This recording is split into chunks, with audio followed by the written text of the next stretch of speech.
अऊज़ु बिल्लाहि मिनश्शैतानिर्रजीम बिस्मिल्लाहिर्रहमानिर्रहीम वबिही नस्तईन व हुवा खैरुन नासिर वल मुईन रब्बि यस्सिर वला तुअस्सिर व तम्मिम बिल खैर रब्बि इश्रह ली सदरी व यस्सिर ली अमरी वहलुल उक़दतम मिन लिसानी यफ़क़हू क़ौली।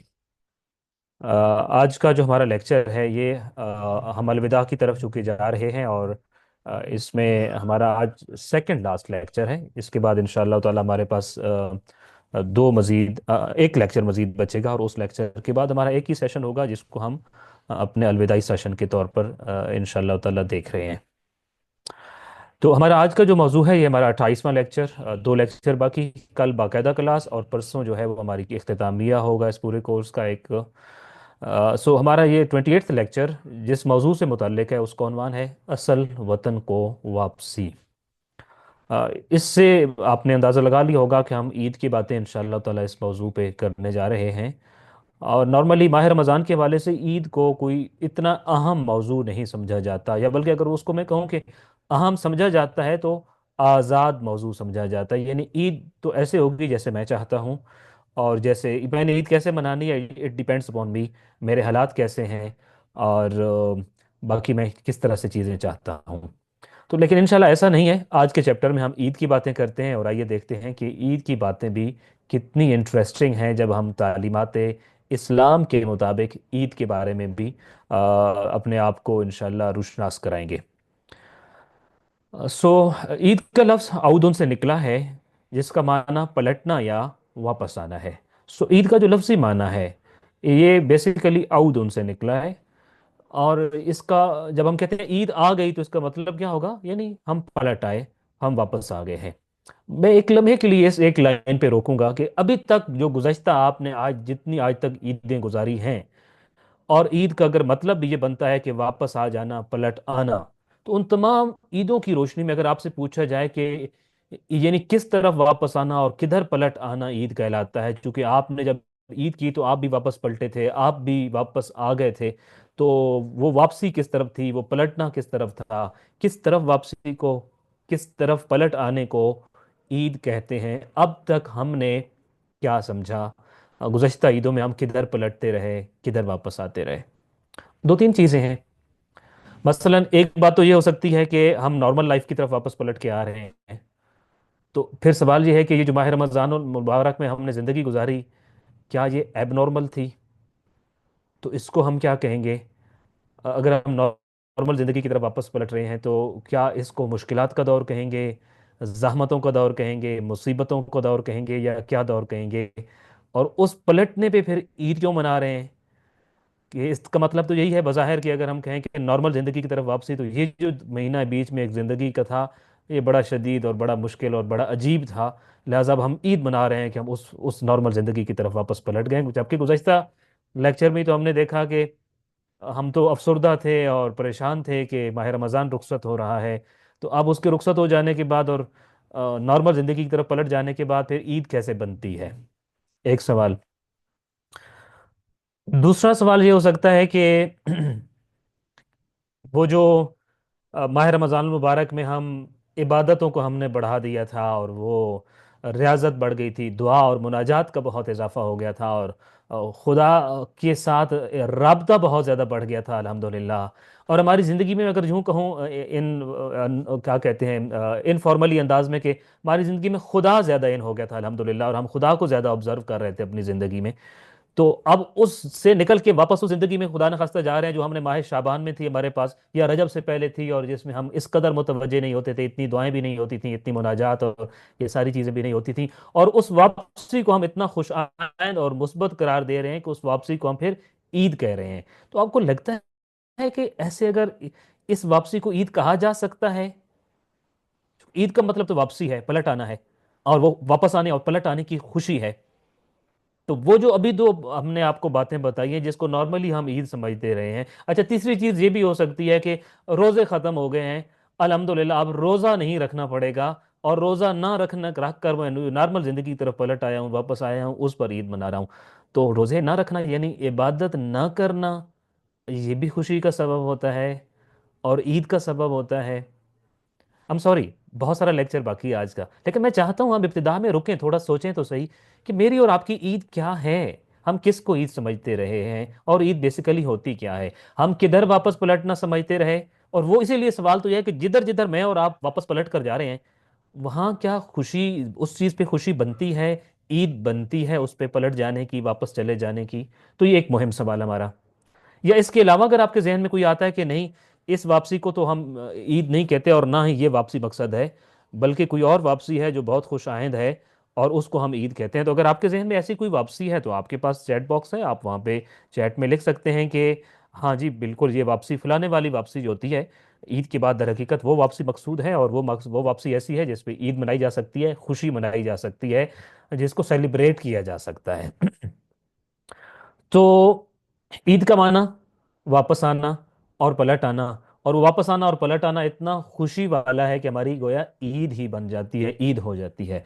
तो किधर वापस पलट रहे हैं हम माह रमजान के बाद के, जिधर वापस पलट आने के बाद बहुत खुशी हो रही है हमें, और ईद मनाई जा रही है? इन चीजों पे तो कम से कम नहीं थी जिसको अभी हमने बात की है। तो आपकी ईद किधर वापसी होती है? आइए पढ़ते हैं। क्या हम उधर ही वापस आते हैं? क्या हम वही खुशी मनाते हैं, उसी चीज को सेलिब्रेट करते हैं?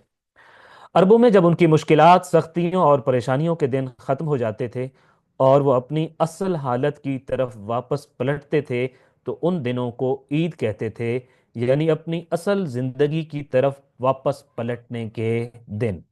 तो अरबों में ये जो इस्लाम से पहले जो ईद का एक कॉन्सेप्ट था, या ईद का जो माना था, वो ये था कि जब उन पे फर्ज करें वो हिजरत करके चले गए, इसलिए कि यहाँ पे कहत साली थी, बारिशें नहीं हुई थी, उनके माल मवेशी मरना शुरू हो गए, वहाँ तालाब खुश्क हो गए, चरागाहें जो हैं वो खुश्क हो गई, और उनके लिए माल मवेशी चराने की जगह कोई नहीं बची, चरागाह नहीं बची, तो वो चले जाते थे। और फिर जब वापस ये इलाके आबाद आते होते, बारिशें होती और यहाँ पे दोबारा हरियाली होती, तो वो वापस पलट आते थे। तो अब इस वापस पलटने को कहते थे हमारी मुश्किलात के दिन, हमारी मुहाजरत के दिन, हमारी मुसाफरत के दिन, हमारी गरीबी के दिन खत्म हो गए, हम अपने असल वतन को वापस आ गए हैं, लिहाजा ईद हो गई है। अब वापस पलट कर वो ईद मनाते थे, या उस उनकी इस वापसी को, इस खुशाइंद वापसी को ईद कहा जाता था।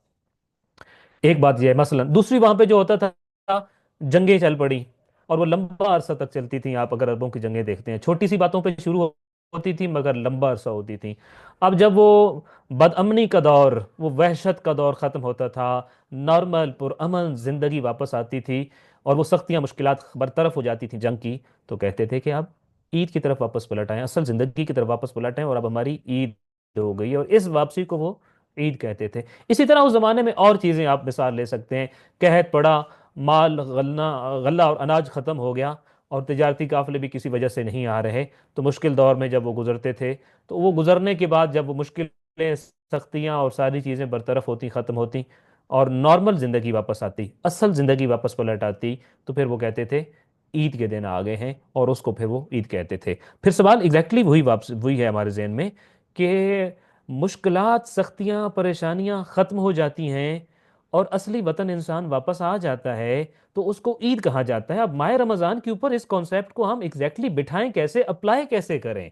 हम कैसे कहें कि इबादतों का दौर वापस चला गया, यानी मुश्किलात और सख्तियां और परेशानियां इबादत वाली खत्म हो गई, अब नॉर्मल जिंदगी, कम इबादत वाली जिंदगी है, और वो ईद है? ये तो नहीं कह सकते हम, ऑफ कोर्स।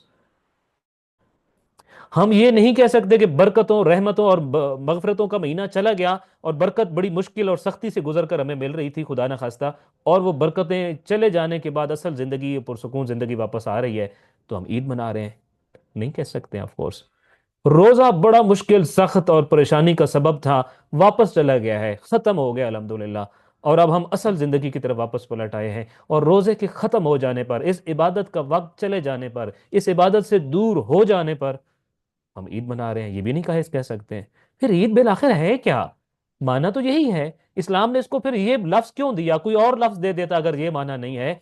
तो वो कौन सी मुश्किलें, सख्तियां, परेशानियां थी जिससे निकले हम, और यूं निकले इस माह मुबारक में कि असल जिंदगी की तरफ वापस पलटे हैं, और इतनी वो जबरदस्त किस्म की वापसी है कि ईद बन गई है हमारी। تو اس کا مطلب ہمیں ابھی آج انشاءاللہ ڈھونڈنا ہے اور دیکھنا ہے، اور انشاءاللہ ہم اس کو دیکھیں گے۔ اس سے ایک مطلب تو یہ ہے، شعبان والی زندگی یا خود ماہ رجب سے پہلے والی عام زندگی جو گناہگارانہ زندگی تھی اس کی طرف واپس پلٹنا عید نہیں کہلاتا ہے۔ تو کیا کہلاتا ہے؟ آئیے انشاءاللہ تعالیٰ اس کو ہم پڑھتے ہیں۔ رمضان، ماہ رمضان بلکہ رمضان کے مبارک مہینے میں بھی انسان روزہ رکھ کر تلاوت قرآن اور دعا و مناجات کے ساتھ مختلف نیک کام انجام دینے اور گناہوں سے اجتناب کرنے کی کوشش کرتا ہے۔ یوں اس کی روح فکری طور پر اپنی اصل یعنی پاکیزگی کی طرف واپس پلٹتی ہے، اور گناہ اور معصیت کے دن ختم ہو جاتے ہیں، جس کے نتیجے میں انسان اپنے اصلی وطن یعنی فطرت اور اطاعت کی راہ پر واپس آ جاتا ہے۔ اسی لیے اس دن کو عید کہا جاتا ہے۔ کیا تھیں وہ مشکلات؟ کیا پریشانیاں تھیں؟ سختیاں کیا تھیں؟ گناہ کی سختی سے دور ہو گیا ہے انسان، معصیتوں سے دور ہو گیا ہے۔ یہ جو سختی تھی، جو مشکل تھی، جو پریشانی گناہ کے سبب اس کے اوپر آ رہی تھی، اس کی روح کو ناپاکیزہ کر رہی تھی، غلیظ کر رہی تھی، تو اب ماہ رمضان مبارک میں کیا ہوا؟ ہم نے ایک زبردست قسم کا فیز آف لائف گزارا، جس میں ہم نے تلاوت قرآن کی، توبہ کیا، استغفار کیا، دعا کی، مناجات کی، خدا کے ساتھ رابطہ رکھا، اور خدا سے ساتھ رابطہ رکھنے کے ساتھ ہم گناہوں سے بچنے کی کوشش کرتے رہے، ماہ رمضان کا افضل ترین عمل سر انجام دینے کی کوشش کرتے رہے۔ اس ساری کوشش کے نتیجے میں کیا ہوا؟ ہماری روح بڑی پاکیزہ ہو گئی، بہت خالص ہو گئی، اور اپنے اصلی وطن کی طرف واپس پلٹ آئی۔ گناہوں کے بعد یہ غلیظ ہو گئی تھی، بدبودار ہو گئی تھی، اور ناپاکیزہ ہو گئی تھی۔ اب ماہ رمضان میں ہم نے اس کو دھو کر، صاف کر کے، پاکیزہ کر کے اس کو ہم نے واپس اصلی حالت میں پلٹا دیا ہے۔ جیسے انسان میں جب روح ڈالی گئی تھی تو جس حالت میں تھی، ہم نے اس حالت میں روح کو پلٹا دیا ہے۔ سو گناہ اور معصیت کے دن ختم ہو گئے ہیں ماہ رمضان کے اس پروجیکٹ کے دوران اور اس ریفریشر کے دوران۔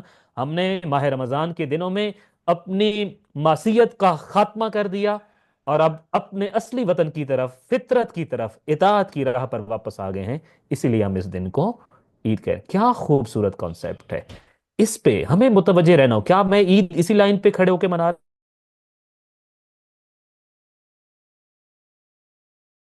دیکھیں گے؟ ہماری ساری گفتگو آج کی اور کل کی اسی موضوع کے اوپر ہے۔ عید بہت بہت اہم سبجیکٹ ہے۔ میں نے پہلے آپ سے کیا کہا تھا؟ ہم نارملی سمجھ رہے تھے کہ اسلام ہمیں ایڈریس کر رہا ہے ماہ رمضان میں، شب قدر میں، کہ یہ کرو اور یہ نہ کرو، اور عید کے دن کے حوالے سے تو میں بالکل آزاد ہوتا ہوں۔ مجھے یاد ہے بچپن میں ایک دفعہ میں اپنے والد صاحب کے ہمراہ عید پڑھنے کے لیے، نماز عید پڑھنے کے لیے جب جامع مسجد گیا، اور ہم ایک گھر کے پاس سے گزرے جہاں پہ بہت بڑا ڈیک لگا ہوا تھا اور گانے لگے ہوئے تھے، تو میرے والد صاحب نے خود کلامی کی، یعنی اپنے آپ سے انہوں نے یہ بات کی کہ عید کے دن ہی یہ شروع کر دیا ہے انہوں نے۔ تو مجھے، میں بچپن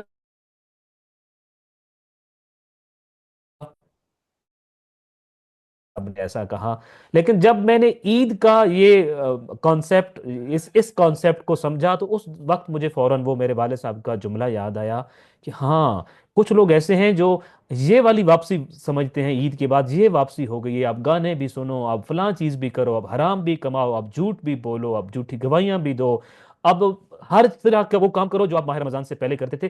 کچھ لوگ اس واپسی کو عید سمجھتے ہیں، حالانکہ یہ واپسی تو عید نہیں ہے، یہ واپسی تو مزید غلاظت کی طرف جا رہے ہیں۔ یہ ایسی چیز نہیں جس کو سیلیبریٹ کیا جا سکتا ہو۔ جس چیز کو سیلیبریٹ کیا جا سکتا ہے کہ میں نے اپنی زندگی سے گناہ کا خاتمہ کر دیا، اپنی روح کو، اپنی فکر کو، اپنے اس کے اصلی جو وطن تھا، جو فطرت کا وطن تھا اور جو اطاعت کا وطن تھا، میں وہاں واپس لے آیا ہوں۔ اس لیے عید بنتی ہے میری۔ سو پاکیزگی کے حصول اور گناہوں کی غلاظت سے دوری کی اس خوشی میں عید منائی جاتی ہے۔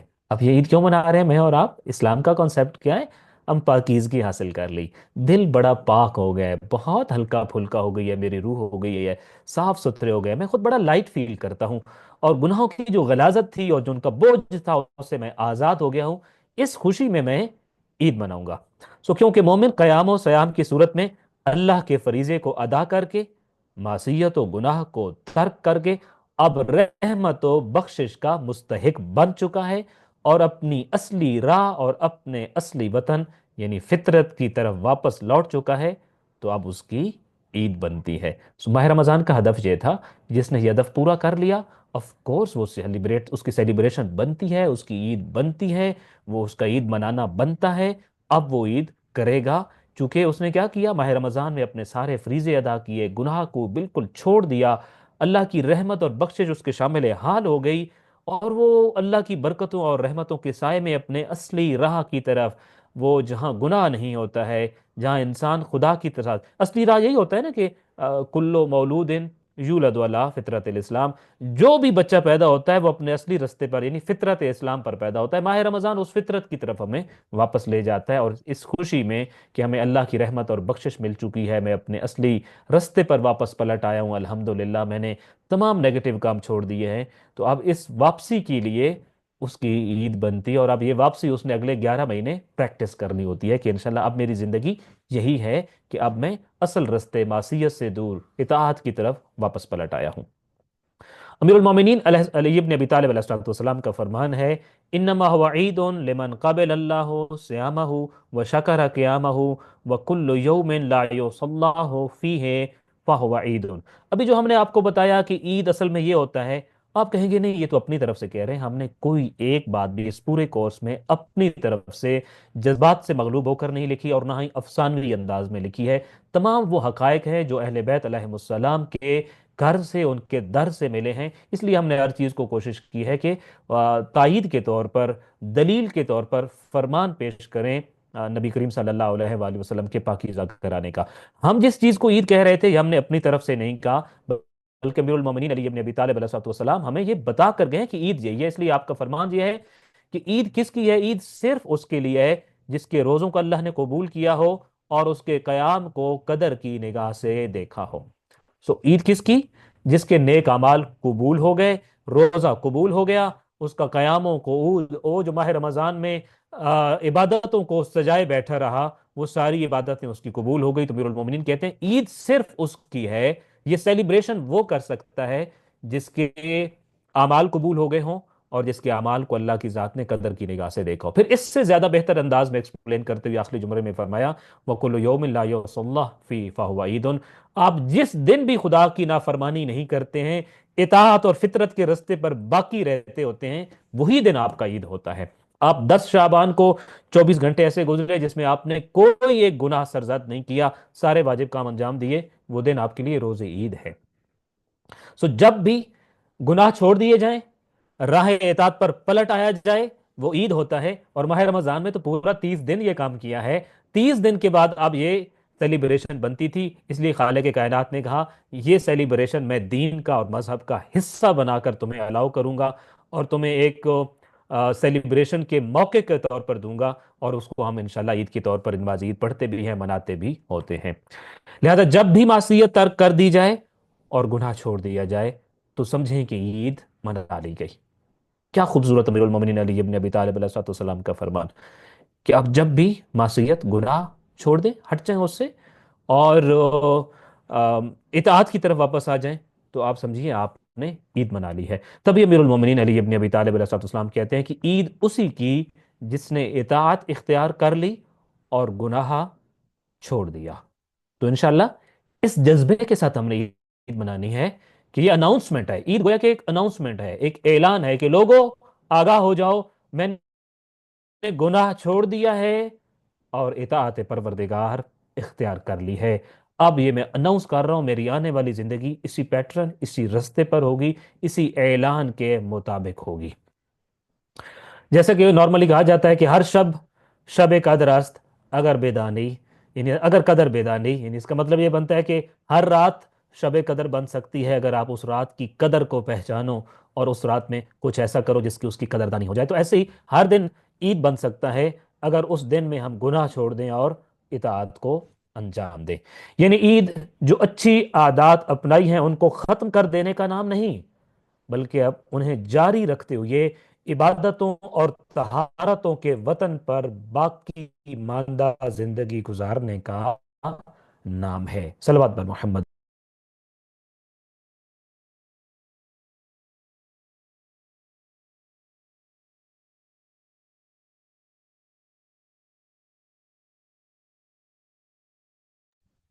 جی ہم آخری جملے کو دوبارہ پڑھتے ہیں کہ یعنی عید کیا ہے؟ جو اچھی عادات اپنائی ہیں ان کو ختم کر دینے کا نام نہیں، वो फिर मैं वही आपके बचपन वाला वाक्य, अपने बचपन वाला वाक्य आपके सामने रखता हूँ कि यकम माह रमजान को ही आप म्यूजिक की तरफ वापस चले गए, अच्छी आदतों को छोड़ दिया, वो तमाम बुरे रस्तों को वापस पलट गए। ईद इस चीज का नाम नहीं था, ईद इस आजादी का नाम नहीं था कि खुदा से आजाद होकर शैतान के बन जाएं। नहीं, बल्कि ईद क्या है, जितनी अच्छी आदतें माह रमजान की सूरत में हमने अपनाई थी, उन तमाम को जारी रखते हुए बाकी मांदा जो आने वाली जिंदगी है, वो तहारतों के वतन पर, वो इबादतों के देश में गुजारने का नाम ईद है। कि हमारी आने वाली जिंदगी इबादतों, तहारतों के वतन और उनके देश में गुजरे, ये इंशाअल्लाह ताला ईद है। इसके बाद हम आगे बढ़ते हैं अगली हेडिंग की तरफ। अमीरुल मोमिनीन अली इब्न अबी तालिब अलैहिस्सलाम के लिए ईद का पकवान। सबसे पहले तो हमने ईद के बारे में एक मेंटेलिटी बताई कि ईद को हम किस मेंटेलिटी के साथ गुजार रहे होंगे। ईद बेसिकली है क्या, मैंने समझ क्या रखा था। बेसिक इब्तिदाई सवाल याद है ना, जो मैं बार बार रिपीट करके आपके सामने रख रहा था, रिपीटिशन इसलिए कर रहा था ताकि हम मेरे जहन में ये सवाल बैठे कि किधर वापसी ईद थी, और कौन सी सख्तियां और मुश्किलात मुझसे टल गई और खत्म हो गई हैं, और अब मैं आसानियों के किस दौर में, सुकून और खुशी के किस दौर में वापस आया हूं। तो इंशाल्लाह इस चीज को भी हमने देखा है। दूसरी चीज जो हमारे ईद के हवाले से खास तौर पे बहुत ज्यादा इस पे बहस की जाती है, या कह लें खास तौर पे जिस पे नजर होती है, वो ये होता है कि ईद के दिन पकाया क्या जाए।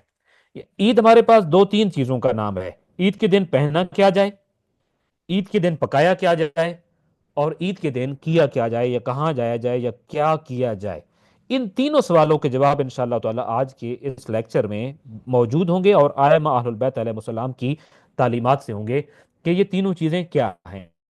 तो इब्तिदाई तौर पे सबसे पहली चीज हम ये डिस्कस करते हैं कि ईद के दिन पकाया क्या जाना चाहिए वाले सवाल के जवाब में, चूंकि हम चाहते हैं कि काश हम दौरे अलवी में होते, ईद का दिन होता, और हम अमीरुल मोमिनीन अली इब्न अबी तालिब अलैहिस्सलाम को ईद मुबारक करने उनके आस्ताने पर हाजिर होते, और हम देखते कि अमीरुल मोमिनीन अली इब्न अबी तालिब अलैहिस्सलाम के घर में क्या पक्का है। जैसा कि हमने पिछले दिनों अमीरुल मोमिनीन अली इब्न अबी तालिब अलैहिस्सलाम की इफ्तार को डिस्कस किया, और हमने एक ख्वाहिश का इजहार किया कि कम से कम एक रोज़ा हम उस तर्ज पे इफ्तार किया करेंगे।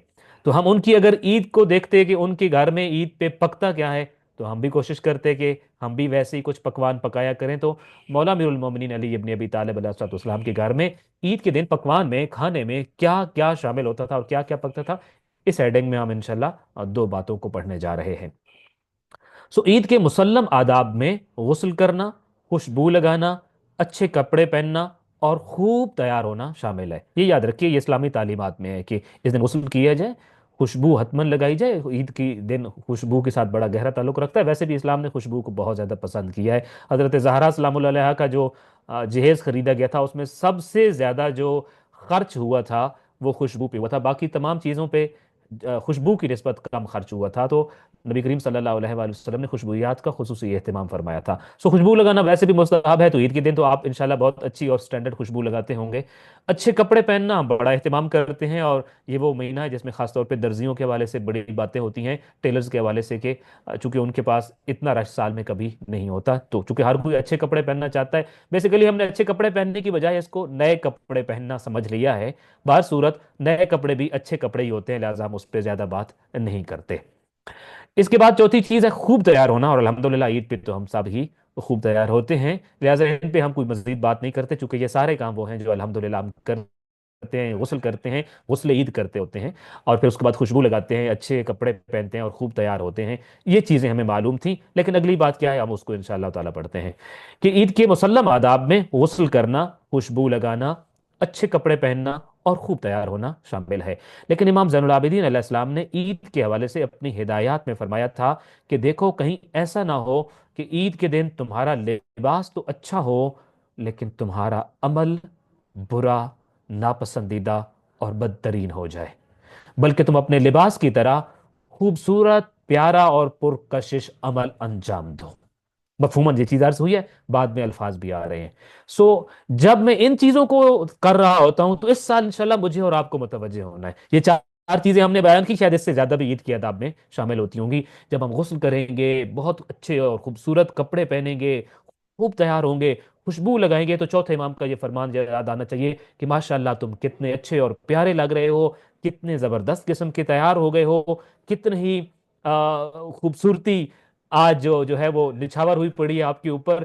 لیکن اس سارے کو کرتے ہوئے یہ بہت اچھا ہے، یہ ثواب کا سبب ہے، یہ ریکمینڈڈ ہے، یہ مطلوب ہے، یہ چاہا گیا ہے کہ عید کے دن ایسے ہی خوبصورت اور پیارے تم نظر آنے چاہیے، لیکن چوتھے امام فرماتے ہیں کہ اس کے ساتھ میں یہ بھی متوجہ رہنا، جیسے تمہارا لباس پیارا، جیسے تم غسل کر کے غلاظت سے دور ہو گئے، تمام میل کچیل کو دھو بیٹھے ہو، خوشبو لگا چکے ہو، آپ سے جو دوسروں تک پہنچے گا وہ بدبو نہیں ہوگی، وہ ناگواری نہیں ہوگی، بلکہ راحت اور سکون پہنچے گا۔ ایسے ہی عید کے دن تمہاری زبان سے جو کچھ نکل کر دوسرے تک پہنچے وہ بھی اس خوشبو کی طرح پیارا ہونا چاہیے۔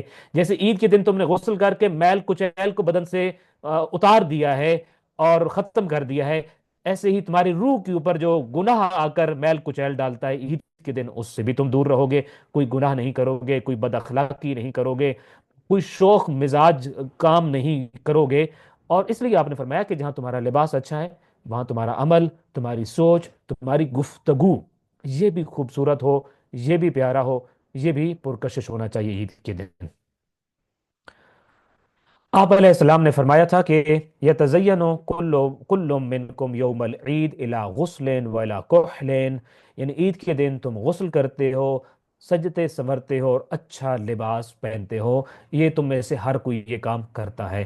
وَلْيَدْعُ مَا بَلَغَ مَا اسْتَطَاعَ، اور ولا یکونن احدکم، اور اس کا جملہ، اس جملے کا مطلب غالباً ایک جملے کا ٹرانسلیشن مسنگ ہے کہ جو بھی تم عید کے دن سجنے سنورنے کے لیے کر سکتے ہو اور جو جائز ہے اور جو تمہاری استطاعت میں ہے وہ کرنا چاہیے۔ تمہیں عید کے دن خوبصورت نظر آنا چاہیے، اچھا نظر آنا چاہیے، اسلام یہ چاہتا ہے، یہ تم کیا کرو جتنا تمہاری استطاعت میں ہے، جائز طریقے سے جتنا تم کر سکتے ہو، لیکن وَلَا يَكُونَنَّ أَحَدُكُمْ أَحْسَنَ حَيَّةً وَأَرْذَلَكُمْ عَمَلًا، ایسا نہیں ہونا چاہیے تمہاری شکل خوبصورت ہو، تمہارا عمل بدترین ہو۔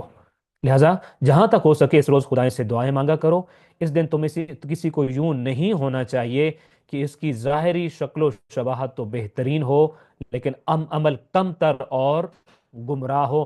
احسن حیاتن ہو تم لوگ، دیکھنے میں بہت پیارے لگو، ارزلکم عملا، تمہاری زبان سے تنقید ہو، تمہاری زبان سے لوگوں کی دل آزاری ہو، تمہاری زبان سے ناپسندیدہ جملے ادا ہوں، تمہارے کانوں میں ناپسندیدہ گفتگو جا رہی ہو، حرام کو تم سن رہے ہو، زبان سے حرام کو بیان کر رہے ہو، قدموں سے ایسی جگہ پہ جا رہے ہو جہاں حرام انجام دیا جا رہا ہو اور وہاں جا کر کوئی حرام کام انجام دے رہے ہو، تو فرمایا پھر تمہارے تیار ہونے کا کوئی فائدہ نہیں، اس تیار ہونے کو تو کبھی عید نہیں کہا جاتا۔ سو احسن حیاتن ہونا چاہیے تمہیں، ایسی احسن عملہ ہونا چاہیے، عمل بھی ایسا ہی اتنا ہی اچھا ہونا چاہیے جتنے اچھے تم تیار ہوئے۔ یہ چوتھے امام کا فرمان ہے۔ سو انشاءاللہ اس عید پہ جب میں اور آپ تیار ہو رہے ہوں گے تو یہ ہمیں ضرور یاد آئے گا فرمان، اور ہم اس پر عمل کریں گے کہ میری گفتگو، میرا طرز عمل، میرا لوگوں کے ساتھ سلوک، میرا لوگوں کے ساتھ برتاؤ، اس دن انجام دیا جانے والا میرا ہر عمل میرے اس لباس کی طرح، میری اس وضاقتہ کی طرح، میری اس حیات کی طرح خوبصورت اور پیارا ہوگا۔ ہماری ہیڈنگ تو البتہ یہ تھی کہ عید کا پکوان کیا ہے، تو آپ اس کے انتظار میں ہوں گے، ہم انشاءاللہ اس کو اسی کے ساتھ مربوط کر رہے ہیں۔ تو عید کے دن پکوان کے طور پر امیر المومنین علی ابن ابی طالب علیہ الصلوۃ والسلام کے گھر میں کیا پکا تھا، سوید ابن غفلہ نے بتایا ہے، جو امیر المومنین کے صحابی تھے اور عید کے دن ان کی خدمت میں حاضر ہوئے تھے۔ سوید ابن غفلہ عید کے روز امیر المومنین علیہ الصلوۃ والسلام کی خدمت میں حاضر ہوئے تو دیکھا کہ آپ کے سامنے ایک دسترخوان بچھا ہوا ہے جس پر گندم کی روٹی موجود تھی۔ اب میں امیر المومنین علی ابن ابی طالب علیہ السلام کے حوالے سے ہمیشہ سے پڑھتا تھا، اور زیادہ تر مجھے جب بھی کچھ پڑھنے کا موقع ملا اور آپ کو بھی سننے کا موقع ملا، جو کی روٹی، لیکن عید کے دن آپ کے دسترخوان پر بھی گندم کی روٹی موجود تھی اس روایت کے مطابق۔ تو اس کا مطلب ہے کہ عید کے دن پکوان بھی بہر صورت اچھا ہو سکتا ہے، منع نہیں ہے، حلال ہو، اچھا ہو اور خوبصورت ہو، خوش ذائقہ ہو، اگر آپ کھا رہے ہیں تو وہ بھی اچھا عمل ہے، برا عمل نہیں ہے، لیکن اس کے ساتھ ایک اور کام بھی ہمیں کرنا ہوگا انشاءاللہ، جیسے لباس کے ساتھ ہم نے ایک اور کام کیا تھا۔ تو سوید ابن غفلہ کے مطابق عید کے دن آپ کے دسترخوان پر جو نہیں، گندم کی روٹی موجود تھی، ایک برتن میں دودھ اور آٹے سے پکا ہوا کچھ موجود تھا۔ تو اب اس عید کے دن افطار آپ کو یاد ہے، صرف دودھ یا صرف نمک، آپ نے یہ فیصلہ فرمایا ان میں سے ایک چیز اٹھا لی جائے دوسری نہ ہو، لیکن عید کے دن ایک برتن ہے جو آپ کے سامنے موجود ہے اور اس میں ایک چیز ایک ہی ہے، البتہ دو چیزوں کو ملا کر پکائی گئی تھی، اور وہ دودھ اور آٹے کو ملا کر پکائی گئی تھی، اور اس کو عربی زبان میں خطیفہ کہتے ہیں۔ سو ایک برتن میں دودھ اور آٹے سے پکا ہوا کچھ موجود تھا، جیسے عربی زبان میں خطیفہ کہتے ہیں، آپ اس کو ایک عربی حلوہ حلوہ بھی کہہ سکتے ہیں، جو کہ بہت معمولی ہے، جو عام غریب سے غریب طبقے کے گھر میں بھی، چونکہ دودھ اور آٹا مکس کر کے اس کو آگ پہ رکھیں تو وہ پک جاتا ہے، کوئی بہت غیر معمولی ڈش نہیں تھی، غیر معمولی پکوان نہیں تھا، بلکہ نارملی عام گھروں میں فقر و فاقہ کی حالت میں بھی جو چیز پکائی جاتی تھی وہ موجود تھی۔ خطیفہ کھا رہے تھے امیر المومنین علی ابن ابی طالب علیہ السلام، اور کیسے تناول فرما رہے تھے، اور آپ علیہ السلام چمچ سے یہ کھانا تناول فرما رہے تھے۔ سوید ابن غفلہ آئے ہیں، انہوں نے دیکھا کہ دسترخوان آج تھوڑا سا بار صورت تبدیل لگ رہا ہے ان کو، گندم کی روٹی چونکہ نظر آ رہی ہے، اور آپ پھر خطیفہ کھا رہے ہیں، اور خطیفہ کیا ہوتا ہے؟ دودھ اور آٹے سے بنا ہوا ایک معمولی سی خوراک ہے، وہ آپ چمچ کے ساتھ کھا رہے ہیں۔ سوید ابن غفلہ کہتے ہیں میں نے عرض کیا امیر المومنین علیہ السلام، آج تو عید کا دن ہے، آج بھی آپ خطیفہ یعنی دودھ اور آٹے سے بنا ہوا معمولی کھانا تناول فرما رہے ہیں، آج تو بہت اسپیشل ہونا چاہیے تھا، آج بھی بالکل وہی معمولی کھانا جو عام سا کھانا ہے، جو عام دنوں کی خوراک ہوتا ہے، عید کے دن تو کچھ اسپیشل پکوان کھانا ہونا چاہیے، تو آپ آج کے دن بھی خطیفہ تناول فرما رہے ہیں۔ آپ نے تبسم کرتے ہوئے سوید سے فرمایا، انما ھذا عید من غفر لہ، عید تو اس کی ہے جس کے گناہ معاف ہو جائیں۔ عید کا تعلق کس سے ہے؟ میرے اچھے کپڑوں سے، میرے اچھے پکوان سے منع نہیں کیا گیا، مگر عید تعلق کس سے رکھتی ہے؟ عید تو اس کی ہے جس کے گناہ معاف ہو جائیں، یعنی عید کا تعلق صرف اچھے پکوان اور عمدہ لباس سے نہیں، یہ مجھے اور آپ کو ذہن میں رکھنا ہوگا۔ ہم یہ کہیں کہ بڑا مزہ آیا عید پہ چونکہ ہم نے لباس بہت اچھا پہنا اور پکوان بے تحاشا اور پکائے اور پتہ نہیں کس انداز میں اس کے دعوتیں اڑائیں، لہٰذا عید کا بڑا مزہ آیا، نہیں، عید صرف اس چیز کا نام نہیں ہے، الاؤڈ ہے، ریکمینڈیڈ ہے، کیجئے اور منائیے اس طریقے سے، لیکن اصل چیز کیا ہے؟ جس کے گناہ معاف ہو جائیں، جو گناہوں سے دور ہو جائے، جو اصلی وطن واپس پلٹ آئے۔ تو عید کا تعلق صرف اچھے پکوان اور عمدہ لباس سے نہیں، بلکہ گناہوں کی بخشش اور اچھے اعمال و گفتار سے ہے۔ سو عید کس چیز سے ہے؟ گناہ بخش جانے سے، اچھے کام ہو جانے سے۔ عید ایسی آزادی نہیں ہے جس میں بےہودگی اور لا یعنی کام انجام دینے کی اجازت مل گئی ہو، یہ وہ جملہ ہے جو نارملی ہماری عیدوں کو ڈیفائن کرتا ہے۔ آپ عام معاشرے میں جو عید منائی جا رہی ہے اس سے ہمیں یہ تاثر ملتا ہے کہ عید کا مطلب یہ ہے کہ ہر بےہودہ کام کرنے، ہر لا یعنی اور غیر ضروری کام کرنے کی اجازت مل گئی ہے، کہ عید کے دن آج سب جائز ہو گیا ہے، تمام لا یعنی بےہودہ بے وقوفانہ قسم کے اور غیر ضروری قسم کے کام انجام دے دیے جائیں، خواہ مخواہ کے بے تحاشے خرچ اخراجات اور فضول خرچیاں اڑا لی جائیں، تو ہمیں لگتا ہے اس آزادی کا نام عید ہے۔ عید ایسا نہیں ہے، عید ایسی آزادی نہیں ہے کہ جس میں بےہودگی اور لا یعنی کام انجام دینے کی اجازت مل گئی ہو اور ہر طرح کی فحاشی جیسے کام جائز سمجھ لیے جائیں، یہ نہیں ہے، جیسا کہ عموماً دیکھنے میں یہی آتا ہے۔ بلکہ عید کا دن بھی دائرہ اطاعت کے اندر رہ کر صحت مند، مفید اور بھلائی کے کاموں میں خود کو مصروف رکھنا زیادہ قرینِ قیاس ہے۔ ایک دوست ہے ہمارے جاننے والے، مجھے یاد ہے مجھے ایک دفعہ انہوں نے اپنا ایکسپیرینس شیئر کیا کہ عید کے دن انہوں نے جھگی والوں کا انتخاب کیا، اور وہ جھگی والوں میں سے بھی خاص طور پہ کچھ ایسے افراد تھے جو ان کی معلومات تھے جو مومنین تھے، انہوں نے وہاں علم مبارک لگا ہوا دیکھا تھا، تو وہ کہتے ہیں کہ میں نے ان کے بچوں کے لیے چاکلیٹس لی، چھوٹے چھوٹے تحفے لیے جو ان کے پاس شاید ایک بہت بڑا تحفہ سمجھے جا سکتے تھے، تو انہوں نے ایک صحت مند سرگرمی کی، صحت مند کام کیا، ایک مفید کام کیا، اور پھر وہ کہتے ہیں مجھے وہاں جا کر اندازہ ہوا کہ جس جگہ اور جس سٹینڈرڈ پہ میں عید منا رہا ہوں وہاں وہ واقعتاً عید کا ایک سماں ہوتا ہے، میں اپنے سے کسی بلند جگہ پہ نہیں۔ پھر انہوں نے ایک معمول بنایا کہ وہ عید کے دن غریبوں، فقیروں اور محتاجوں کے محلوں اور گھروں کا رخ کرتے، چھوٹے چھوٹے گفٹس، چاکلیٹس اور میٹھی چیزیں اور اس طرح کی چیزیں وہ بچوں کے لیے اٹھا کے لے لیتے، اور وہاں جا کر ان میں بلونز وغیرہ اور اس طرح کی چیزیں ان کو دیتے، اور اس سے ان کو ان کے اندر عید کا سماں اور خوشی کا سماں دیکھتے۔ ایک اور دوست سے میری بات ہوئی اور انہوں نے کہا کہ انہوں نے عید کے دن اپنے گاؤں کے غریب ترین گھر کا انتخاب کیا اور ان کے لیے ایک پیکج بنایا، اور اس پیکج کو اپنی موٹر سائیکل یا گاڑی میں رکھا، اور عید کے دن سرپرائز کے طور پر ان کے گھر پہنچ گیا، چونکہ غریب فیملی ان کو جاننے والی تھی، اور ان کو جا کر بتایا کہ آج کا کھانا وہ ان کے ساتھ کھانے جا رہے ہیں، اور وہ کہتے ہیں کہ وہ غریب فیملی بہت خوش ہوئی، اور شاید اندر میں پریشان بھی تھے کہ آج اگر یہ ہمارے گھر آیا ہے تو ہمارے گھر میں اس قابل کچھ نہ ہو جو ہم اس کے سامنے پیش کر سکیں، لیکن وہ کہتا ہے چارپائیوں پہ بیٹھ کے، بان کی بنی ہوئی چارپائیوں پہ بیٹھ کے میں نے عید کے دن ان کے ساتھ وہ کھانا تناول کیا، اور جاتے ہوئے نقد عیدی کے ساتھ ساتھ وہ میں نے جو لایا تھا، راشن لایا تھا، उनको दिया कि ये आपका ईद पैकेज है। और यूं वो कहते हैं कि मेरी ईद जिंदगी की खुशगवार तरीन ईद थी, जो मैंने पहली मर्तबा इतनी खुशगवार और मजेदार और खुशी भरी ईद गुजारी थी। तो ईद के दिन भी आप खर्च अखराजात कर सकते हैं। डिपेंड करता है कि आपने अपने लिए क्या प्लान किया है, आप कहाँ खर्च अखराजात करना चाह रहे हैं, आप कहाँ जाना चाह रहे हैं। आप चाहें तो पार्क जा सकते हैं, आप चाहें तो गैर मुल्की किसी सियाहत वाले और सेहत अफजा वाले मकाम पर भी जा सकते हैं। आप चाहें तो उन माशरे के दुत्कारे हुए लोगों के घरों और तबकों में भी जा सकते हैं और उनको बहुत मामूली से खर्च के साथ उनके दिलों में खुशी भर सकते हैं और उनको हकीकतन एक ईद की सी खुशी का एक तोहफा भी दे सकते हैं। असल ईद तो वो खुशी की है जो आप अपने अंदर गुनाहों की बख्शिश के सबब और गुनाहों के माफ होने के सबब महसूस करते हैं। उसके साथ आपने अपने ईद के लिए क्या प्लान किया है, ये डिपेंड करता है कि आपने कोई एक ऐसी आज़ादी तो नहीं समझ ली कि जिसमें सब कुछ आपको अलाउ हो गया, या आपने फिर जैसा कि हमने चंद मिसालें अर्ज की और अभी आखिरी जुमला भी यही है कि दायरा इताअत में रहकर आप सेहतमंद काम, मुफीद काम, मुआशरे की भलाई की काम अगर आप करेंगे तो ये ज़्यादा खूबसूरत और ज़्यादा अच्छी ईद होगी। हाँ, एक और हेडिंग जो आपके सामने आ रही है, इससे पहले इंशाल्लाह आप एक मरतबा दुरूद भेजिएगा मोहम्मद वाले मोहम्मद पर।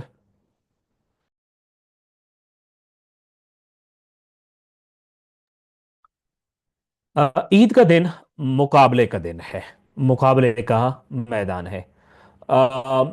हमारे वालिदैन हमें बताते हैं कि वो जब ईद किया करते थे बचपन में और जवानी में, तो हमारे गांव के बाहर पूरा गांव इकट्ठा होता था, एक मैदान सा था और वहाँ मुकाबले होते थे मुख्तलिफ चीज़ों के। मैं जब इस हेडिंग को पढ़ रहा था तो मुझे लग रहा था कि अच्छा, कहीं कुछ ना कुछ ईद के दिन मुकाबले होते हैं। ईद के दिन हम क्रिकेट मैचेस भी देखते रहे हैं, दीगर इस तरह की सरगर्मियाँ भी होती हैं जो मुकाबले मुख्तलिफ किस्म के रखे जाते हैं। और तो किस चीज़ का मुकाबला है ईद के दिन किसके साथ? बाज़ लोगों का सजने संवरने का मुकाबला होता है कि मेरा मेरा लिबास ज़्यादा अच्छा है या मेरे कज़न का ज़्यादा अच्छा है। बाज़ लोगों का दीगर होता है, ख़वातीन का शायद वो उसमें सजने संवरने में भी मुकाबला होता है, अलबत्ता साथ में जो घर में वो जो रेसिपीज तैयार करती हैं उसमें भी शायद मुकाबला होता हो। सो ईद में बार सूरत एक मुकाबला तो चल रहा होता है कहीं ना कहीं किसी न किसी तरह। सो ये मुकाबले का दिन है, मगर कैसे मुकाबले का दिन है, और इस मुकाबले को इस्लाम भी कबूल करता है और मुकाबले का दिन करार देता है। वाकई इस्लाम कहता है ये मुकाबले का दिन है। तो फिर हैरत है कि अच्छा, क्या इस्लाम कहता है क्रिकेट मैच का मुकाबला करो? सारा गांव गांव से बाहर निकल कर वो एक जो एक खुला इलाका है वहां पे कुश्ती और कबड्डी और पता नहीं किस किस चीज के मुकाबले करो। यार ये कहता है कि कपड़े का मुकाबला करो कि किसके कपड़े ज्यादा खूबसूरत और अच्छे से ले हुए और किसका लिबास ज्यादा अच्छा है। इस्लाम क्या कहता है कौन सा मुकाबला करना है ईद के दिन? आइए हम इंशाअल्लाह ताला पढ़ते हैं। ये ईद उल फितर का दिन था और फर्जंद जहरा हजरत इमाम हसन मुजतबा अलैहिस्सलाम किसी काम की घर से बाहर निकले। रोज़े ईद है, इमाम हसन मुजतबा घर से बाहर निकले हैं। आपका गुजर कुछ ऐसे लोगों के पास से हुआ जो हंसी मजाक और लाव व लहब में मसरूफ थे।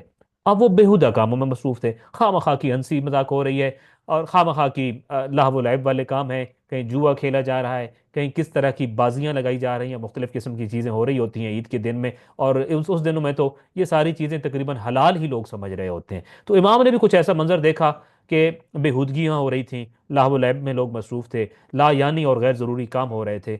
इमाम अलैहिस्सलाम को ये बात बिल्कुल पसंद ना आई। आप उनके पास तशरीफ़ ले गए। इमाम ने देखा तो बिल्कुल पसंद नहीं फरमाया इसको, और आप मदीना के उन लोगों के पास चले गए जो जिस जगह पे, जिस गली, जिस चौक में इन कामों में मसरूफ थे। उनके पास जाकर आप अलैहिस्सलाम ने उनसे फरमाया कि इन अल्लाह अज़्ज़ा वजल जअला शहर रमज़ान मिज़मारन ले खल्क़िही, अल्लाह ताला ने माह रमज़ान को अपनी मखलूक के लिए मुकाबले का मैदान करार दिया है। सो मुकाबले का एक मैदान है था माह रमजान, और उसका नतीजा निकलता है ईद वाले दिन। तो ये भी इस लिहाज से मुकाबले का दिन है कि नतीजा किसका अच्छा निकलेगा, रिजल्ट किसका किसका अच्छा आएगा। तो इमाम हसन मुजतबा अलैहिस्सलाम ने फरमाया कि अल्लाह ताला ने माह रमजान को अपनी मखलूक के लिए मुकाबले का मैदान करार दिया है। अच्छा, किस चीज़ का मुकाबला है? मैदान, इस महीने में वो इताअत परवरदिगार की तरफ सबकत ले जाने के लिए दौड़ लगाते हैं। मुकाबला किस चीज़ का?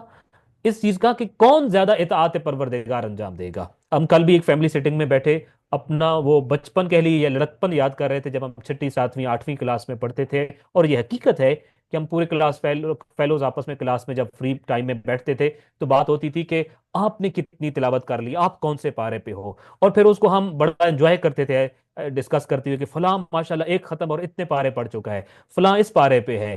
तो उस जमाने में ज़ाहिर है उस्ताद मौजूद नहीं था, माँ बाप मौजूद नहीं थे, हम सिर्फ तुल्लाब होते थे, और कोई लड़कपन था, कोई ज्यादा शऊर का जमाना भी नहीं था। इवन देन हमें जो जितना शऊर था इबादत का, उसमें हम अपने आप को मुकाबले की एक कैफियत में महसूस करते थे कि कौन। मुझे याद है मैंने जिंदगी में पहली मर्तबा इसरार करके, मेरे घर से बहुत दूर थी मस्जिद, जो नमाज सुबह पहली इसरार करके मैंने बात जमात पढ़ी थी, वो उस मुकाबले की वजह ये सी थी कि वो हमारे क्लास फेलोज बात करते थे कि वो नमाज सुबह में आप मौलाना ने ये बात बताई थी और ये हुआ था और वो हुआ था। नमाज सुबह की एक्टिविटी थोड़ी बदल जाती है चूंकि आम मसाजिद में भी। तो मैंने बड़ा इसरार किया अपने वालिदैन को कि मैं भी नमाज सुबह जाकर बाजमात पढ़ूंगा। और रात की चूंकि उस दौरान तारीकी के लम्हात होते हैं और काफी दूर थी, पैदल सफर था। तो बार सूरत उस इसरार के बाद मुझे इजाजत मिली, और साथ में एक गाइड भी मिला जो मुझे उस जमात बाजमात नमाज के लिए ले जाएगा। वो बेसिकली अर्ज करना मकसद ये है कि ये फिजा महसूस करते थे हम, कि जितना शऊर था हमारा इबादत के हवाले से, कि हम इबादत में एक मुकाबले की इसी कैफियत में हैं, वो नमाज जमात का मामला हो या वो मामला हो कुरान मजीद की तिलावत करने का, या रोज़ा रखने का भी एक मुकाबला होता था कि आपने कितने रोजे रखे, मैंने कितने रोजे रखे। तो उमूमी तौर पर ये मुकाबला एक तो वो होता है जो हम आपस में लगाए बैठे होते हैं कि फलां ज्यादा या मैं आगे। एक वो मुकाबला होता है कि जो आप एक रेफरी है जो सारी मखलूकात और सारे मुसलमानों को देख रहा है कि कौन इताअत परवरदिगार की तरफ ज्यादा तेजी से बढ़ रहा है, कौन गुनाहों को ज्यादा मिकदार में छोड़ रहा है, कौन है जो ज्यादा खुदा के करीब हो रहा है। हम इस मुकाबलों को इस अंदाज से देखते हैं कि माह रमजान शुरू हुआ, तमाम मुसलमान खुदा की तरफ, इताअत परवरदिगार की तरफ, तकर्रुब परवरदिगार की तरफ चल पड़े हैं। और एक रेफरी, एक तीसरी कोवत, वो मैं और आप हो सकते हैं, हम देख रहे हैं कि कौन है जो ज्यादा सुरअत, ज्यादा जल्दी के साथ, ज्यादा खूबसूरत अंदाज में खुदा की तरफ आगे बढ़ रहा है, दायरा इताअत की तरफ बढ़ रहा है, अपने असली वतन फितरत की तरफ बढ़ रहा है, गुनाहों और मासियत को छोड़ता चला जा रहा है। ये दर हकीकत एक ओवरऑल मुकाबला होता है जो पूरी उम्मत मुस्लिमा में जारी होता है, कि हम सारे सबकत ले जाकर इन कामों में आगे बढ़ना चाह रहे होते हैं। सो इस महीने में इंसान, या माह रमजान में जो मुसलमान हैं, वो इताअत परवरदिगार की तरफ सबकत ले जाने के लिए दौड़ लगाते हैं। तो कुछ लोग सबकत ले जाते हैं और जीत जाते हैं, जबकि कुछ लोग जो इताअत इख्तियार नहीं करते, वो पीछे रहकर नाकाम नामुराद हो जाते हैं। और ऐसे लोगों को ही रिवायात में महरूम तबका कहा गया है। कहा गया महरूम वो नहीं जिसके पास पैसा नहीं, मालो दौलत नहीं, घर नहीं, खाने पीने को नहीं। महरूम वो है जिसके पास इताअत नहीं है, गुनाह ही गुनाह पड़े हुए हैं, वो महरूम तबका होता है।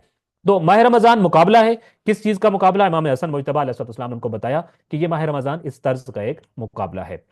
फिर आपने उसके बाद फरमाया कि ये माह रमजान में था, अब माह रमजान गुजर गया, अब क्या है?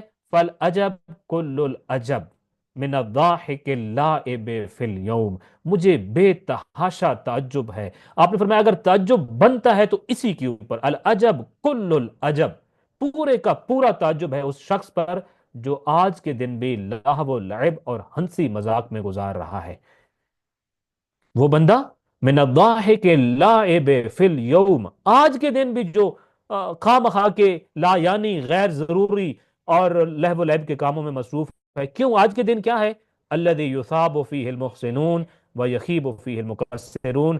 क्योंकि आज के दिन नेक लोगों को सवाब मिलता है, गलत कार खसारा उठाते हैं। आज तो नतीजे का दिन है, मुकाबले का दिन है, कौन पास हुआ कौन फेल हुआ। युसाबु फीहिल मुहसिनून, जिन्होंने इताअत इख्तियार की उनको भी सिला मिलता है, वह यकीब फ़ील मुकस्सिरून, जिन्होंने कोताही की उनको भी सिला मिलता है। जो राह इताअत में माह रमजान में उस मुकाबले में चलते रहे थे उनको सवाब मिलता है, और जो इस रास्ते से भटक गए थे और दूर हो गए थे उनको खसारा मिलता है। तो इमाम अलैहिस्सलाम ने फरमाया भला कोई है जो नतीजे वाले दिन नतीजे से बेखबर बैठा हो? आपको पता है जिस दिन अनाउंसमेंट होना होती है रिजल्ट की, तो कैसे मारे मारे फिर रहे होते हैं हम, एक वेबसाइट पे जाके देखते हैं, दूसरी वेबसाइट पे जाके देखते हैं, मुझे मेरा रिजल्ट पता चले। जब मुझे मेरा रिजल्ट पता चल जाता है, फिर मैं फौरन अपनी कंपनी और अपने दोस्तों का रिजल्ट मालूम करने की कोशिश करता हूं, उनको फोन करता हूं, टेक्स्ट करता हूं, आपका रिजल्ट कैसा है?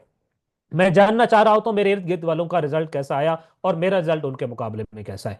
इमाम ने फरमाया रिजल्ट वाले दिन भी कभी कोई बेखबर होता है भला? लहवो लहब और गैर जरूरी कामों में मसरूफ होता है। आज के दिन तो तुम्हें मसरूफ होना चाहिए था कि तुम्हें तुम्हारा रिजल्ट मिलने वाला है, तुम्हारा रिजल्ट कैसा होगा और ये कैसी चीज होगी। अच्छा, अब इसको कैसे महसूस करेंगे और कैसे मालूम करेंगे? हमारी अगली हेडिंग इसी चीज के हवाले से है। ईद यौमुल जवाइज है।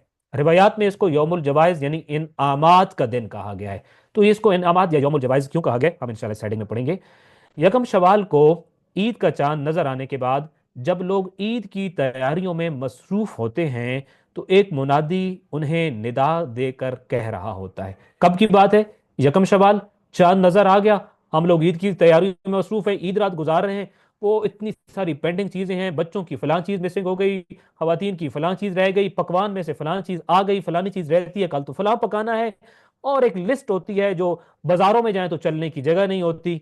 और हर तरफ ट्रैफिक जाम है, बाजार जाम है, लोग ईद की तैयारियों में मसरूफ हैं, घरों से बाहर निकले हुए हैं। यकम शवाल को अमूमन तौर पर ये एक मंजर होता है कि चांद नजर आया ईद का, तो लोग ईद की तैयारियों में मसरूफ हो जाते हैं। जब सारे लोग उधर मतवज्जे होते हैं, उधर मसरूफ बैठे होते हैं, उस दौरान खालिक कायनात के हुक्म से आसमान और जमीन के दरमियान एक मुनादी आता है, एक ऐलान करने वाला आता है। वो निदा देकर कह रहा होता है, वो ऐलान करके कह रहा होता है, अय्युहल मुमिनून उगदू इला जवाइजिकुम, ए मोमिनीन किराम, अपने इनामात लेने के लिए जल्दी करो, अपने घरों से निकलो, आगे बढ़ो। ईद गुजर गई, इनामात का दिन आ गया है, चांद निकला, तो मतलब क्या, इनामात मिलने का वक्त शुरू हो गया है, इनामात की सरमनी और तकरीब शुरू हो गई है। लिहाजा मुनादी, जैसे ऐलान होता है ना कि मजलिस शुरू हो गई है, तशरीफ ले आइए, मुनादी निदा देकर ऐलान करके कह रहा होता है, मोमिनो आओ, इला जवाइजिकुम, अपने इनामात की तरफ आगे बढ़ो, आओ और अपने इनामात ले जाओ, घरों से निकलो, उस तरफ बढ़ो जहां से तुम्हें इनाम मिलना है। चूंकि ये यौमुल जवाइज है, जवाइज लेने के लिए, इनामात और तोहफे तहफ लेने के लिए आगे बढ़ो, आओ। जाबिर ने रसूल खुदा सल्लल्लाहु अलैहि वसल्लम से पूछा, ए अल्लाह के रसूल, वो कौन कौन से इनाम हैं जो मोमिनीन में तकसीम किए जाते हैं?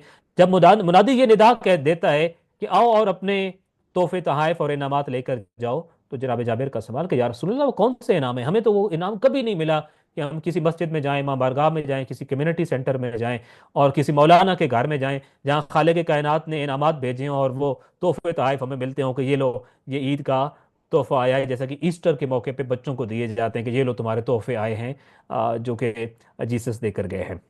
तो इस तरह का तो कोई हमारे यहाँ तो कुछ नहीं होता। तो जाबिर ने इसलिए पूछा कि या रसूलल्लाह वो इनामात कहाँ हैं, कौन से हैं जो मोमिनीन में तकसीम होते हैं? मुनादी जो निदा देकर कह रहा है कि उगदू, जल्दी करो, आगे बढ़ो, इनामात के लिए कहाँ आगे बढ़ना है, किधर से लेना है, क्या है वो इनामात? तो आप अलैहिस्सलाम ने फरमाया, या जाबिर, जवाइजुल्लाह लैसत बेजवाइज हाउलाइल मलूक सुम्मा काला हुवा यौमुल जवाइज। तो आपने फरमाया, ए जाबिर, तुम ये समझे हो कि ये तोहफे तहाइफ उस तरह के जिस तरह के तुम्हें इधर उधर से मिलते हैं? फरमाया, नहीं ए जाबिर, अल्लाह की तरफ से दिए जाने वाले तोहफे और इनामात बादशाहों के तहाइफ की तरह नापायदार और कम कीमत नहीं है। फिर फरमाया, मोमिनों के लिए ये दिन तहाइफ का दिन है, इनामात का दिन है। तो जाबिर ने जब पूछा कि वो किधर से मिलते हैं इनाम और वो क्या होते हैं, तो आपने फरमाया, ये जो बादशाहों के दरबारों से जिस तरह के इनाम मिलते हैं, तुमने ये समझ रखा है कि ईद के दिन कुछ इस तरह का इनाम मिलता होगा? नहीं, बादशाहों के दरबार से ये कम कीमत और छोटे छोटे और नापायदार मिलने वाले तोहफों के जैसे अल्लाह का तोहफा नहीं होता। अल्लाह तोहफा दे और आम बादशाहों जैसा तोहफा दे, ऐसा नहीं हो सकता। आप जरा तब मुतवज्जे हुए हैं, बादशाह तोहफे जो देते हैं वो मिसाली होते हैं। बादशाह का तोहफा तो कम कीमत नहीं होता, वो तो नापायदार नहीं होता। मे भी मैं किसी को गिफ्ट करूं वो कम कीमत हो, अगरचे मैं जब किसी को गिफ्ट करूंगा तो मेरी भी ख्वाहिश होगी कि मैं वो गिफ्ट सबसे बेहतरीन और सबसे अच्छे वाला दूं। और जब बादशाह गिफ्ट दे रहा होता है, आप पिन ब्रैकेट देख रहे हैं ना, हमने लिखा है नापायदार और कम कीमत, ये नहीं लगता, ये मिसाल ठीक नहीं बयान की गई। यहां तो कहा जाना चाहिए था आम लोगों का तोहफा बड़ा नापायदार और कम कीमत और छोटा सा होता है, खुदा तो बादशाहों के तोहफों की तरह बड़े बड़े तोहफे देता है। शायद यूं मिसाल दी जाती तो वो ज्यादा अच्छी नहीं थी। नहीं, हरगिज नहीं। ईद के दिन इतने बड़े तोहफे मिलते हैं कि उसके मुकाबले में बादशाहों के तोहफे भी छोटे छोटे, हकीर और बोने और नापायदार और कम कीमत लगते हैं। तभी नबी करीम सल्लल्लाहु अलैहि वसल्लम ने जाबिर को मिसाल दी, हाउलाइल मलूक, ये इन बादशाहों के तोहफे उस तोहफे के मुकाबले में बहुत छोटे और हकीर और नाचीज हैं जो ईद के दिन खुदा के दरबार से तोहफा मिलता है। ये उन तोहफों का दिन है। जाबिर को ये नहीं बताया वो तोहफा क्या है, और इंशाल्लाह हम बताते हैं कि वो तोहफा क्या है, चूंकि आयमा की मालूमात में हमें इस चीज की तरफ रहनुमाई बार सूरत मिलती है। लेकिन ये जरूर बताया कि इतना आला, इतना बड़ा, इतना खूबसूरत तोहफा है वो, कि बादशाहों के तोहफे چھوٹے لگتے ہیں، اس لیے بادشاہوں کے ساتھ مثال دے کر کہا کہ جوائز اللہ لیست بے جوائز ہؤلاء الملوک، کہ یہ چھوٹے چھوٹے تحفے بادشاہوں کے درباروں سے جو دیے جاتے ہیں اور بہت بڑے سمجھے جاتے ہیں، اللہ کے تحفے ان جیسے تحفوں جیسے نہیں ہیں، عام سے اور چھوٹے چھوٹے سے اور ناپائیدار سے، ایسا نہیں ہے۔ وہ تحفہ اور وہ انعام کیا ہے جو روز اول ماہ شوال بندے کو خدا کی طرف سے ملتا ہے، اور جو بادشاہوں کے عام تحائف جیسا بھی نہیں۔ حالانکہ عمومی مشاہدہ یہ ہے کہ بادشاہ اور حکمران جب اپنے دوستوں کو تحفے دیتے ہیں تو وہ بھاری بھرکم قیمتی اور نایاب اشیاء پر مشتمل ہوتے ہیں، مگر اس حدیث میں اللہ کی طرف سے مومن کو ملنے والے تحفے کے مقابل میں ان بادشاہوں کے تحائف کو بھی کم ان بادشاہوں کے تحائف کو بھی حقیر اور کم تر شمار کیا گیا ہے۔ سو یہ انعام کیا ہے؟ یہ انعام وہی چیز ہے جس کو امام حسین علیہ السلام نے دعائے عرفہ میں فقا کو رقبتی من النار، یعنی جہنم سے آزادی کا نام دیا ہے۔ یہ کم سے کم تحفہ کیا ہے؟ جہنم سے آزادی کا تحفہ۔ اور یہ وہی چیز ہے جس کو مومنین ماہ رمضان میں دعائے جوشن کبیر میں خلصنا من النار یا رب، یعنی اے رب ہماری مغفرت فرما، یعنی جہنم سے آزادی کا پروانہ عطا فرما، ان الفاظ سے خدا سے مانگتے ہیں۔ سو جو عید کے دن تحفہ ملتا ہے وہ جہنم سے آزادی کا تحفہ ہے، خلصنا من النار یا رب کا تحفہ ہے۔ اور بادشاہ کا تحفہ اس کے مقابلے میں بھلا کیا ہو سکتا ہے، اور بادشاہ کی حیثیت کیا ہے اس کے مقابلے میں؟ سو عید کے دن جو تحفہ مل رہا وہ کتنا بڑا تحفہ ہے! یہ جوائز اللہ یا یوم الجوائز جو کہا گیا ہے، انعامات کا دن، تحفوں کا دن، تو بادشاہوں کے تحفے کیوں نہ چھوٹے نظر آئیں کہ اس دن جو تحفہ میں دیا جا رہا ہے وہ ایسا ہے جو خدا ہی دے سکتا ہے اور کوئی دے ہی نہیں سکتا۔ اور وہ کیا ہے؟ فقاق رقبتی من النار، خلصنا من النار یا رب، یعنی جہنم سے آزادی، آتش دوزخ سے آزادی کا پروانہ اور ٹکٹ ملتا ہے عید والی رات مومن کو، اس مومن کو جس نے ماہ رمضان کو حقیقت میں ویسے گزارا ہوتا ہے جیسے اس مہینے میں گزارنے کا حق تھا، جیسے آئمہ اہل بیت علیہ السلام نے ہمیں بتایا ہے۔ سو عید کے دن کا تحفہ جہنم سے آزادی اور یقینی مغفرت ہے۔ تو عید کے دن کا تحفہ کیا ہے؟ 100% یقینی طور پہ آپ کو معاف کر دیا گیا ہے، اللہ آپ سے راضی ہے اور آپ کو جہنم سے آزاد کر دیا گیا ہے۔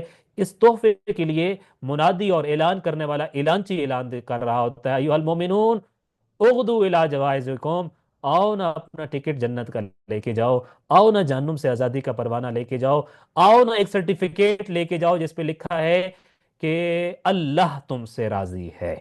یہ چھوٹے تحفے نہیں ہیں جو انشاءاللہ تعالیٰ آپ کو عید کی رات ملنے والے ہیں، اور انشاءاللہ بھی آپ کے پاس ٹائم ہے ماہ رمضان کی صورت میں اس تحفے کے قابل بننا ہے۔ ہم نے ابھی تک اگر کوئی کمی کوتاہی تھی تو اب انشاءاللہ ان دنوں میں ہم خوب محنت کر کے اس تحفے کے قابل ضرور بنائیں گے اپنے آپ کو، تاکہ وہ منادی جب ندا دے تو ہمیں بھی انشاءاللہ وہ تحفہ مل رہا ہو۔ سو عید کے دن کا تحفہ جہنم سے آزادی اور یقینی مغفرت کا حصول ہے، اور یہ تحفہ عید کے دن یا عید کی رات مومنین میں اللہ کی طرف سے تقسیم کیے جاتا ہے، اسی لیے اس دن کو یوم الجوائز یعنی انعامات کا دن کہا گیا ہے۔ سو یہ دن کیوں انعامات کا دن؟ انشاءاللہ بھی آپ نے جانا کہ یہ اس وجہ سے یہ انعامات کا دن ہے، اور انشاءاللہ متوجہ ہو رہے ہیں کہ عید کا دن ہم کہاں فضولیات میں گزارتے تھے یا دنیا کہاں فضولیات میں گزارتی ہے، جبکہ عید کا دن خود کتنا بابرکت اور کتنا بامعرفت موقع ہے انشاءاللہ۔ ہمارے پاس اگلا جو موضوع ہے، یہ سارے بیسیکلی ایک ترتیب میں چل رہے ہیں۔ اب اس سے اگلی بات یہ آتی ہے کہ یہ جب تحفہ مل رہا ہوتا ہے تب میں کہاں جاؤں تحفہ لینے کے لیے، کس حالت میں رہوں؟ اگلا ہماری یہی ہیڈنگ ہے کہ روزہ دار کی مزدوری اور عید۔ تو آئیے انشاءاللہ اس ہیڈنگ کو پڑھتے ہیں۔ حسن ابن راشد امام صادق علیہ الصلوۃ والسلام سے روایت کرتے ہیں کہ میں نے امام صادق علیہ الصلوۃ والسلام سے پوچھا کہ لوگ کہتے ہیں کہ جو کوئی بھی ماہ رمضان میں روزے رکھتا ہے تو اللہ اس کے گناہوں کو شب قدر میں معاف کر دیتا ہے اور اس بندے کو بخش دیتا ہے، کیا ایسا ہی ہے؟ تو ابن راشد امام سے پوچھتے ہیں کہ مولا کیا ایسا ہی ہے، شب قدر میں سارے گناہ معاف ہو جاتے ہیں، اللہ بخش دیتا ہے ہر اس بندے کو جو اس ماہ رمضان میں روزے رکھتا ہے اور اللہ تعالیٰ سے توبہ استغفار کرتا ہے؟ امام علیہ الصلوۃ والسلام نے فرمایا ان القارجار انما یعطى اجرہ عند فراغہ۔ اتنی خوبصورت مثال ہے جو چھٹے امام نے دی۔ آپ نے فرمایا ابن راشد، مزدور جو ہی اپنے مزدوری سے فارغ ہوتا ہے نا تو حکم ہے پسینہ خشک نہ ہونے دو، اس سے پہلے پہلے اس کی مزدوری کا حق ادا کر دو۔ मिन ज़ालिका लैलतुल ईद। ईद की रात भी ऐसे ही है। क्या मतलब है? एक रोज़ादार था जो मजदूर था। वो अपनी मजदूरी से फारिग हुआ है और मजदूरी का अजर मिलने का वक्त हुआ चाहता है। हुक्म यह है कि जो ही मजदूर अपनी मजदूरी से फारिग हो तो उसका हक फौरन अदा कर दिया जाए, यहाँ तक कि उसका पसीना भी खुश्क ना हो। और मगफिरत रोज़ेदार की मजदूरी है। बस वो जो ही रोज़ों से फारिग होता है तो शब ईद उसको बख्श दिया जाता है। जो ही चांद तुलू हुआ शवाल का, तो उधर से वो जो मजदूर था जो माह रमजान में जो यानी ये मिसाल दी है इमाम अलैहिस्सलाम ने, जो एक काम में मसरूफ था, अपने हिस्से का जिम्मेदारी पूरी कर रहा था, और वो जिम्मेदारी माह रमजान में रोजे रखने की सूरत में थी, इताअत परवरदिगार की सूरत में थी। जो ही उसके मजदूरी की आर्ज पूरी हुए, टाइम पूरा हुआ, तो फौरन वो मुनादी निदा देकर कहता है कि ए अल्लाह के यहाँ मजदूरी करने वाले मजदूर, आ अपने मजदूरी हासिल कर, आ अपना अजर हासिल कर, आ अपनी दिहाड़ी हासिल कर। चूंकि तू रोजेदार था, रोजेदार की मजदूरी और अजर ये है, जो ही वो रोजों से फारिग होता है उसको बख्श दिया जाता है। आ और अपने बख्शिश का सर्टिफिकेट ले जा। सो अन्नल निजार इन्नमा युअता अजरुहु इंदा फरागिही। मजदूर जो ही अपनी मजदूरी से फारिग होता है तो मिन ज़ालिका लैलतुल ईद। हसन इब्न राशिद, रात ईद की रात भी कुछ ऐसा ही समा होता है। मजदूर होते हैं और फिर उनको उनका अजर देने वाला, मजदूरी पिलाने वाला और उनका मालिक उनको बुला बुला के अजर देता है, उनको दिहाड़ी देता है। और ये अजर ऐसा है, ये दिहाड़ी ऐसी है कि कायनात में और कोई किसी को नहीं दे सकता। और इस रात को उनको बुलाया जा रहा होता है, आओ और अपना अज्र ले जाओ। और मगफिरत रोजेदार की दिहाड़ी या रोजेदार की मजदूरी क्या है? रोजेदार की मजदूरी की सूरत में जो चीज उसको मिलती है वो है मगफिरत, वो है रिजवान परवरदिगार। सो दस्तूर जमाना है कि जब किसी को कोई बहुत बड़ा इनाम दिया जाना हो तो उसको उस तकरीब में बुलाया जाता है और उसकी मौजूदगी में उस इनाम का ऐलान किया जाता है। अब अगला सवाल फिर वही कि अच्छा, बहुत बड़ा तोहफा और इनाम दे रहा है खालिक कायनात, और कहता है कि तुम्हारा पसीना खुश्क होने से पहले देना चाहता हूं, चांद तुलू हो गया है, मुनादी ऐलान करके पुकार पुकार के कह रहा है मोमिनो आओ अपने जवाइज ले जाओ, अपने तोहफे ले जाओ। सवाल यह है, तकरीब कहाँ है? किसी को बड़ा इनाम देना हो तो तकरीब मुनक्किद की जाती है, सबकी मौजूदगी में वो इनाम और इकराम दिया जाता है। कहाँ है वो तकरीब? कहाँ मुझे बुलाया जा रहा है? किस जानिब मुझे कहा जा रहा है उगदू, जल्दी करो, लपको, आगे बढ़ो, किधर बढ़ूं, कहाँ पहुंचूं? सो इब्ने राशिद के जहन में भी यही मंजर आया कि कहाँ जाना है, किधर तकरीब है। तो उन्होंने इमाम अलैहिस्सलाम से पूछा, मौला उस रात जब मेरी मगफिरत की जा रही होगी तो इस दौरान मुझे कौन सा अमल अंजाम देना चाहिए, कहाँ होना चाहिए, क्या अमल अंजाम दूं, कहां रहूं कि उस तकरीब में मौजूदगी मेरी यकीनी हो जाए कि मैं उस तकरीब में था और ये चीजें लेकर आया हूं। बड़ा खूबसूरत सवाल है इब्ने राशिद का, जो उसने इमाम जाफर सादिक अलैहिस्सलाम से पूछा कि मौला इस तकरीब की ये कहाँ हो रही है, ये तकरीब, इसकी लोकेशन कहाँ है, मुझे कहाँ पहुंचना होगा उस तकरीब में शिरकत के लिए।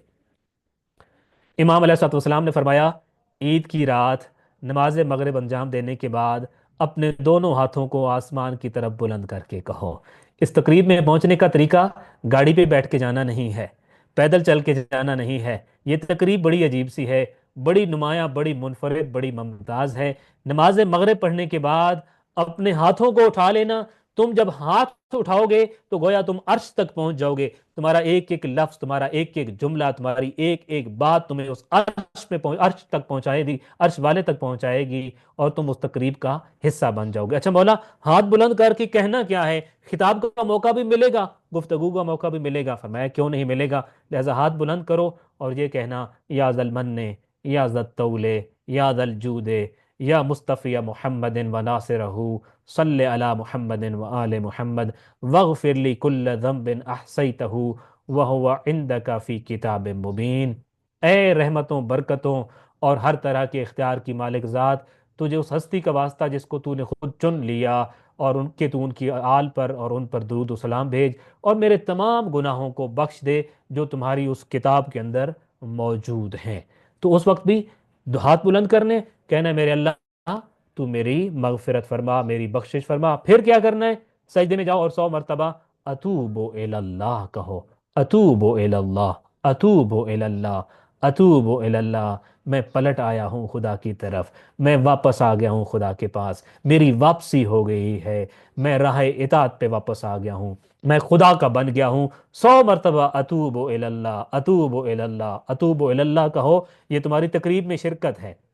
پھر کیا ہے اس کے بعد فرمایا ثم تسأل حاجتک فإنها تقضى ان شاء اللہ تعالیٰ۔ پھر فرمایا اس رات نماز مغرب کے بعد، یہ عمل انجام دینے کے بعد، اس کیفیت سے گزرنے کے بعد، جو مانگو گے فإنها تقضى، وہ تجھے مل کے رہے گا، وہ تجھے عطا ہو کر رہے گا۔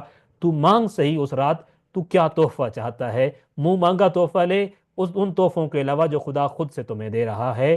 یہ تقریب ہے، یہاں اس کے علاوہ جو مانگو گے تمہیں ملے گا۔ اس تقریب میں شرکت کا طریقہ یہ ہے، وقت عید کی رات ہے، نماز مغرب کے بعد کا ہے۔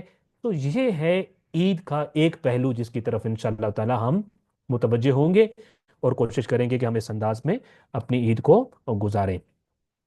آگے بڑھتے ہیں اپنی آخری سلسلے کی